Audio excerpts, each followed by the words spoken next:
With a Pokemon Sword and Shield Direct right around the corner, as well as E3 also coming up this month, I'm gonna be a very busy bee. But before this Direct either graces our screens or ruins our lives, I wanted to throw out some requests, because after all, I've played every mainline Pokemon game except for Ultra Sun and Moon, so I'm very particular in what I want to see from a Pokemon game, and this one's regions based off the UK. My domain. That means I can pretty much ask for whatever I want, right? Right? Game Freak? And for number one, I'm gonna be asking for some better Pokemon designs. Now, don't get me wrong, I'm not one of those people who blindly believes only the first 151 Pokemon designs were good, but lately I have noticed a decline in quality in my opinion, particularly in Sun and Moon, where I felt this was the first generation to actually have more bad or mediocre designs than good designs. I know a lot of people might disagree, but I see some of these Pokemon and want to tear my eyes out. Especially when it comes to the Alolan versions of Gen 1 Pokemon. I'm down for weird Pokemon designs every now and again, but I will actually never forgive Game Freak for Alolan Persian, and to this day I wish it never existed. Sword, Shield, my bros, restore my faith in Pokemon. You'll know you've done a good job when you've actually given me a legendary Pokemon that I care about. Haven't given a shinks about those guys since Diamond and Pearl. Number 2. A good narrative. I know these points might seem a bit general, but trust me when I say that Game Freak sometimes needs a bit of reminding when it comes to things like this. They haven't looked up what story and character development is since Black and White 1. Give me a reason to care about whatever character I'm talking to, / whatever evil team is attacking me, / whatever legendary Pokemon is going to be plugged into the plot. Interesting characters will help keep my attention and make me not skip their dialogue when they give me a whole essay about that time they met a Bidoof and couldn't believe their eyes.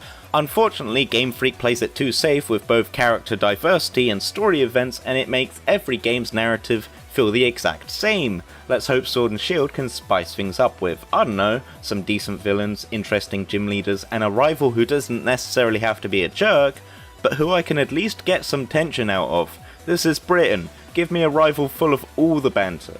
Number 3. Veteran options. I understand how difficult it must be to balance a Pokemon game, especially with the large demographic making it so not everybody will be happy. With that being said, the games have definitely been getting easier, and when it comes to X and Y onwards, things were so easy and void of tension that it was hard to get much enjoyment out of battling sometimes. The kids of today have got it too easy. I used to approach those Elite Four battles in Red and Blue like I was about to never see my family again. I miss that feeling of challenge and that feeling of dread, like when Cynthia's Garchomp would one-shot your Pokemon with Dragon Rush. And it's not like there isn't a solution to this. Game Freak could be doing a bunch of stuff to fix this. I mean, they introduced a difficulty setting in Black and White after all, but they made it unlockable. What the flappy was that all about? So why not instead have this sort of veteran mode, which will not only make the game more challenging, but will also skip over all those tutorials about things you already know. The worst thing about this is, this simple idea feels like a pipe dream. Number 4. Fun post-game content. No, Game Freak, catching them all is not enough incentive for me to continue playing the game after I've already become the Pokemon champion. And what I don't get is that some of the past games have actually had really interesting things to do post-game, but some of the latest titles have been much more lackluster. I mean, who remembers X and Y's post-game content? Yeah, me neither. Black and White 2 had the right idea of the World Championship tournaments that reintroduced past gym leaders and champions that actually challenged me and my Pokemon to the extent where I became much better at the game because of it. And how can I possibly forget Gold and Silver, which literally let you explore the Kanto region again. Sword and Shield should totally do that of the Carlos region since France is so close to the UK.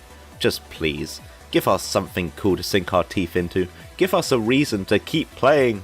And number 5, mechanics from past titles. Despite the new games making a lot of things much more convenient, like TMs not only being used once and HMs no longer really existing, I find it weird that a lot of good ideas are not carried on to the next game sometimes. The most notable example always being Pokemon following you, introduced in Pokemon Yellow, being reintroduced in Heart Gold / Soul Silver, and not coming back until Let's Go Pikachu and Eevee. Now of course I'm not expecting it to come back in Sword and Shield, and based on the trailer I don't think it's happening anyway, but smaller ideas like flying around in Omega Ruby / Alpha Sapphire.